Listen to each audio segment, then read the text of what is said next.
It gives me great pleasure to introduce Dr. Paul O.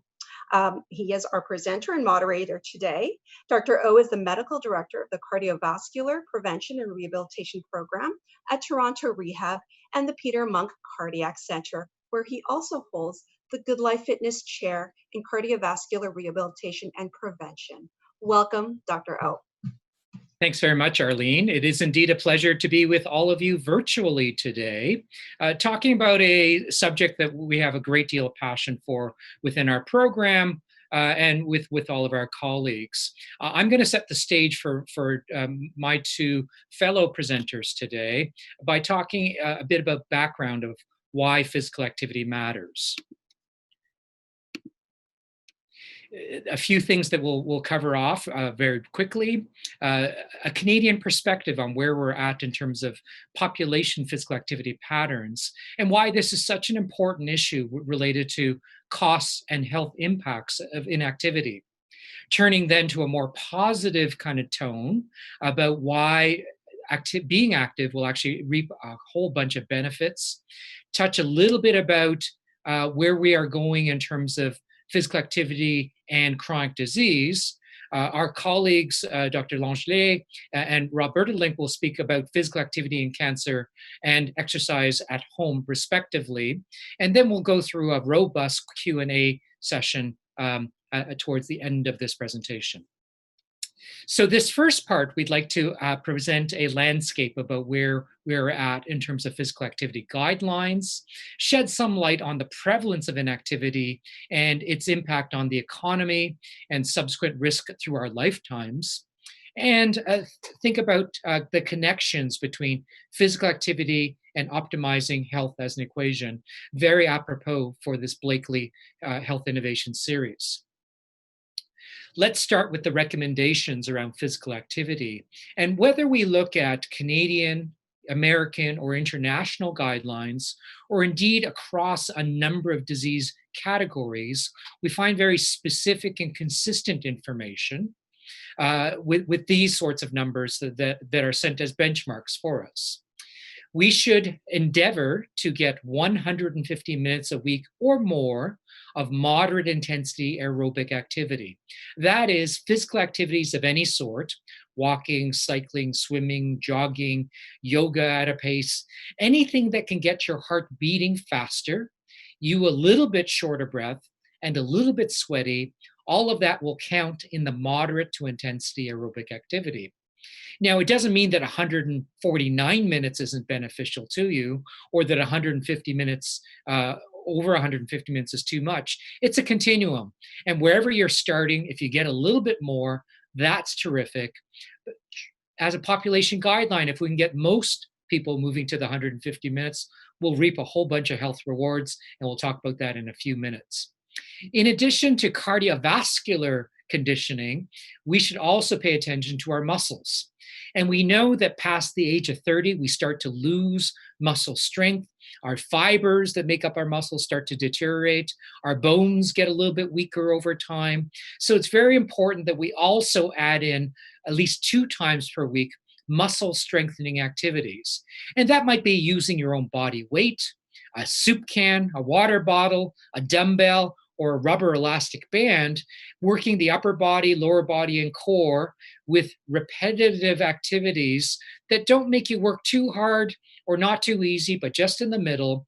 Do that a couple times a week, and the combination of the two are the keys towards success, whether we're trying to prevent disease or manage the health conditions that we might be living with. On a Canadian perspective, so the vast majority of Canadians, when surveyed, will view physical activity as a serious health issue. The vast majority will say that they enjoy being active.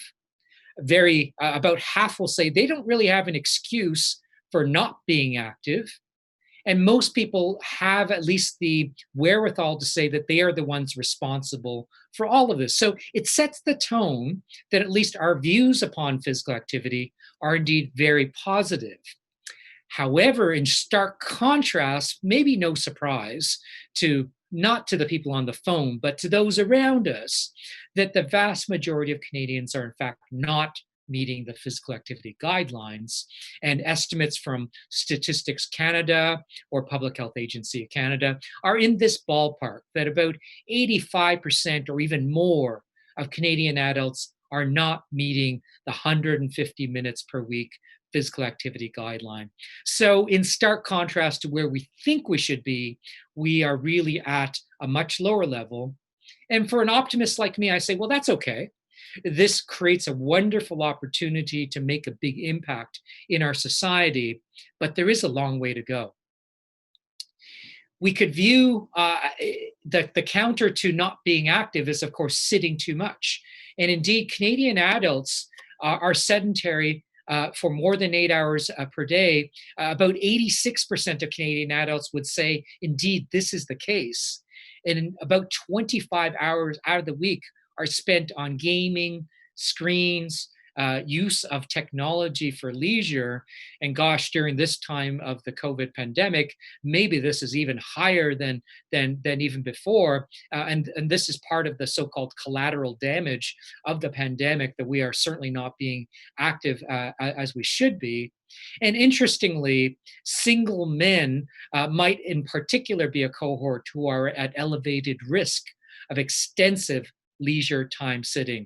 So for all the gentlemen on the call, you can watch the rest of this standing up. Thank you very much. The economic burden that arises from these sorts of patterns of activity are enormous. The annual healthcare costs from physical inactivity have been estimated to be as high as $6.8 billion in direct annual healthcare costs. In terms of indirect costs and societal impact, the number gets amplified dramatically, and it's thought that the societal costs related to health burdens, lost productivity, time away from work through to disability, $29 billion is the impact on our economy. And again, men may actually account for a majority of these issues, and they're certainly deserving of a shakeup and a wake up. The flip of this that agencies like the Conference Board of Canada have projected out, they would suggest that if we increase the physical activity rates in the population by just 1%, that we can accrue dramatic savings now in this next year of $2.1 billion, and over the next decade of $20.3 billion. So these are low-hanging fruit for us, and we really need to take advantage of these simple interventions. And this somewhat complex graph demonstrates how much do we actually need to start to get some impact on the chronic disease risk. And on the Y vertical axis is the relative risk of developing heart disease, expressed as 100% moving downward. And on the horizontal axis are measures of how active a population might be. And in this case, it's measured in leisure time physical activity. It could also be expressed as minutes of activity per week, or the amount of sweat that you are doing in terms of equity. So what we see is that there is a curvilinear response that's continuous. And even at amounts of 75 minutes per week of activity, that's like 15 minutes a day of brisk walking, we can actually start to bend the curve somewhat and see about a 7% reduction in the risk of heart disease over the next number of years. If we double up the activity to 150 minutes per week, then the risk of heart disease goes down by 14%. And then if we get out to 300 minutes per week, that's an hour a day, 5 days a week, then we can really get to the flatter part of this curve at about 20% reduction. So this informs programs like ours in cardiovascular rehabilitation. This is where we try to get our populations out to, of the 45 to 60 minutes per week. And Rob is going to tell you how we actually do that in the latter part of this presentation.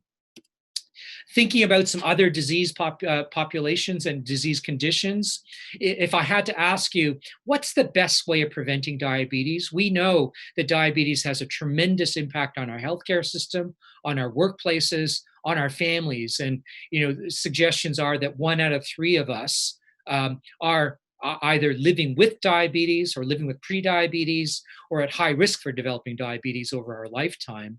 And this interesting study from a number of years ago would have compared the interventions of, what if I just gave you some wise advice as a physician to say, I think you are at risk for developing diabetes, your sugars are a little bit high, you should really get active and you should eat better. And if I watched over the next 4 years, about 10% of you per year would actually develop diabetes. What if I offered you a medication called metformin, which is the most common medicine that's used to actually treat diabetes? Well, then about 7% of you per year will actually develop diabetes. Interestingly, if instead we offered you a health coach who would help you on your journey towards actualizing your best health, your best self, and being active 5 days a week, aerobic, 2 days a week, resistance, and eating better, well, we can actually half the amount of diabetes that will develop. And this is really highlights the importance of lifestyle and the power of physical activity.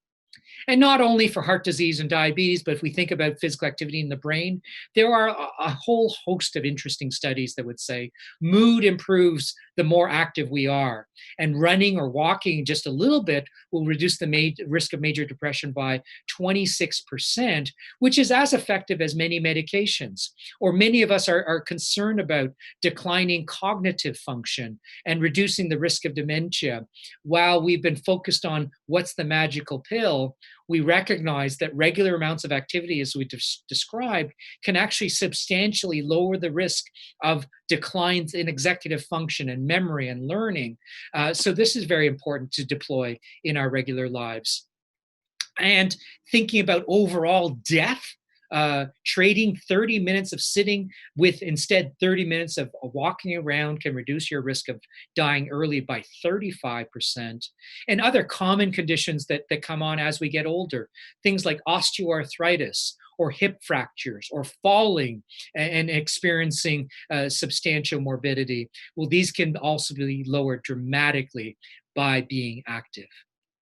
So what further information do we need? Are there any more excuses? The population's primed. We think that this is important. There's lots of evidence for it. Really, the call to action from today is to get ready, get set, put on your sneakers, get out, but not yet, because we have lots more information to share with you.